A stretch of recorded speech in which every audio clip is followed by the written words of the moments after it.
chers amis, le salut des âmes vous empêche-t-il de dormir? Comme saint Dominique, ce souci est-il votre souci? Imaginez que demain, des millions de personnes ayant soif de Dieu puissent rencontrer le Christ grâce à vous et Internet, et que leur vie soit changée. Imaginez que la présence catholique soit si visible dans Google et les réseaux sociaux qu'il suffit d'un clic pour la trouver. Imaginez que nous soyons assez nombreux pour proposer 24 heures sur 24 d'entrer en contact avec des catholiques pour aboutir à une rencontre en chair et en os dans la vie réelle pour les conduire à Jésus. C'est ce que nous proposons avec Light in the Dark. Light in the Dark est inspiré de la prophétie d'Isaïe. Le peuple qui marchait dans les ténèbres a vu se lever une grande lumière. Voici les 3 grands axes de notre mission. 1. Évangéliser aux périphéries d'Internet. Former les catholiques. L'innovation numérique essentielle à la poursuite de cette mission avec notre lab. Aujourd'hui, nous sommes une communauté de plus de 300 e-missionnaires du monde entier. Du Mexique à l'Ouzbékistan, en passant par la Suisse, Israël ou le Sénégal. Light in the Dark s'appuie sur le soutien de Monseigneur Rey, évêque de Fréjus-Toulon, mais aussi sur tous ses talents pour monter rapidement des projets web lancés en un temps record. C'est notre force de frappe. Comment toucher ceux qui sont loin de l'Église? Grâce à une stratégie de contenu dédiée, surfant sur l'actu, un langage compréhensible par le grand public, des univers créatifs plongeant l'internaute dans une ambiance qu'il connaît. Comme le dit le pape François, il est important d'utiliser les nouvelles technologies, les réseaux sociaux, pour faire émerger une présence qui écoute, qui dialogue, qui encourage. C'est ce que nous faisons avec notre outil de live chat, comme cette personne qui nous a contactés de Casablanca via notre site l'inquisitionpourlesnuls.com, qui se posait des questions sur l'histoire de l'Église, avec qui nous avons eu une très longue discussion en direct, pendant laquelle nous avons annoncé Jésus. Comme beaucoup d'autres, elle nous a laissé son email pour poursuivre l'échange et peut-être, demain, qui sait, devenir chrétienne. Comme les premiers chrétiens, soyons audacieux. Aujourd'hui, une dizaine de sites thématiques sont en service, avec en moyenne 1000 visiteurs uniques par mois pour chacun d'entre eux. D'autres projets sont en cours, comme corpsféminin.com. Dès ce soir, nous vous annonçons en exclusivité la sortie d'un nouveau site, mariemadeleine.net, consacré à Marie-Madeleine, en prévision d'un film du même nom qui sort le 28 mars. Et dès à présent, nous vous donnons tous rendez-vous les 13, 14, 15 juillet prochains à Toulon, au forum Émission, au cours duquel vous pourrez prier, partager, rencontrer, vous former et vous lancer dans l'évangélisation par Internet.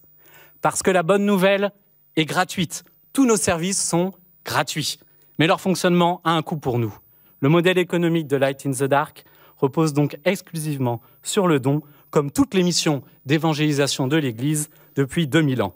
La Providence est déjà au rendez-vous, avec des donateurs en France, à Hong Kong, Londres ou New York, que nous remercions et pour lesquels nous prions. Nous vous invitons à nous rejoindre. Nous avons besoin de contributeurs, de community managers, de donateurs, de développeurs, de priants. La moisson est abondante sur le continent numérique, mais les ouvriers encore trop peu nombreux. Il y a urgence à témoigner de notre foi. Nous pouvons tous être acteurs. L'Église nous y appelle. Répondons présent. Je vous remercie. Jean-Baptiste Maillard, capable déjà de mettre le feu dans une salle, donc vous allez le mettre sur Internet. Jean-Baptiste, prenez place. Alors pas d'inquisition avec moi, tout va bien. Vous avez compris que derrière les écrans, il y a des hommes. Il y a des hommes et des femmes en chair et en os. Mais voilà, vous voulez agréger, rassembler, créer des rencontres. D'autres ont essayé avant vous. Qu'est-ce qui vous donne une légitimité pour accueillir et pour fédérer autour de vous? Ce qu'on voit déjà, c'est que ça marche. Et ce qui manque, c'est des émissionnaires. Quand je dis ça marche, je vous donne un exemple très très concret.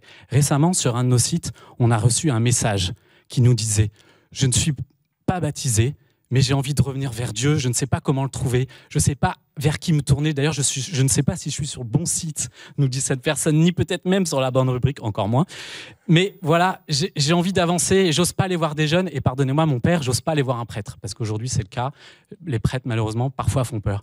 Alors, on lui a simplement demandé, mais où habitez-vous? Et elle nous a dit, Paris. Alors, qu'est-ce qu'on a fait? On a cherché parmi nous si on avait des missionnaires capables d'accueillir cette personne à Paris. C'est ce qui a commencé. Et donc, du coup, elles se sont vues, elles ont pris un café ensemble et elles commencent à cheminer vers Dieu. Peut-être que ça débouchera sur la rencontre avec un prêtre. Et on l'espère, évidemment. Vous avez inventé une expression, là, il y a 2 secondes, le e-missionnaire. C'est quoi pour vous un e-missionnaire? Quel est son charisme? Quelles sont ses qualités? Quelles sont les vigilances qu'il doit avoir et les défauts à éviter? Il y a beaucoup de dangers sur Internet, comme par exemple l'addiction. Le e-missionnaire, c'est un missionnaire de l'Internet, mais je ne pense pas qu'on puisse être missionnaire sur Internet si on ne l'est pas déjà dans la vie réelle. Pourquoi je dis ça? Parce que j'ai la chance de moi-même évangéliser là où je suis. Quand je prends le train, j'essaye d'évangéliser et je me rends compte que finalement, Internet est un moyen de plus, un moyen nouveau. D'ailleurs, je pense que c'est une erreur de croire que l'évangélisation par Internet est réservée aux geeks. Ça n'est pas vrai. N'importe qui peut évangéliser par Internet, pourvu que finalement, cette personne a envie de proposer une rencontre avec Jésus, parce que c'est ça l'évangélisation. Et donc, si on a rencontré Jésus, alors on peut être missionnaire, on peut être e-missionnaire. Comme talent, il faut déjà avoir celui-là, finalement. Oui, parce que la lumière qui brille dans les ténèbres, enfin, elle n'est pas que sur Internet, cette lumière, elle est aussi dans la vraie vie, dans mon immeuble, dans la rue, mes collègues de travail. Tout à fait, c'est pour ça que le but de l'évangélisation par Internet, c'est la rencontre en vrai. Et c'est ce qu'on cherche avec nos outils de chat live, notamment, où on a des discussions instantanées avec des gens très loin de l'église. Assez vite, on cherche à leur proposer cette rencontre en vrai, localement. Et si, par exemple, un internaute est dans une paroisse qui n'est pas rurale des Yvelines, eh bien, on peut l'envoyer vers l'abbé Amar. Il me restait un petit peu de temps pour vous poser une dernière question. Vous faites des très beaux sites, je vous ai aussi googlisé, je suis allé voir.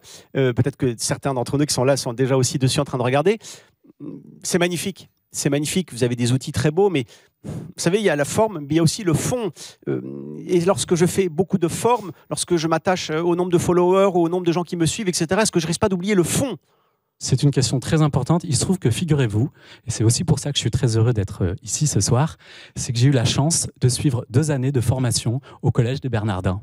Et ça m'a beaucoup apporté, non seulement tout simplement parce que ça m'a donné des bases. Je ne suis pas devenu pour autant un grand théologien, mais voilà, ça m'a donné des bases. Et je suis capable aujourd'hui de discerner ce qui est juste et ce qui n'est pas juste. Et autour de nous, dans l'association, on a beaucoup de prêtres qui travaillent avec nous et on leur confie nos contenus pour qu'il y ait une relecture. Et ça, c'est très important. Merci beaucoup. Merci on vous souhaite plein de chance. Merci, Père.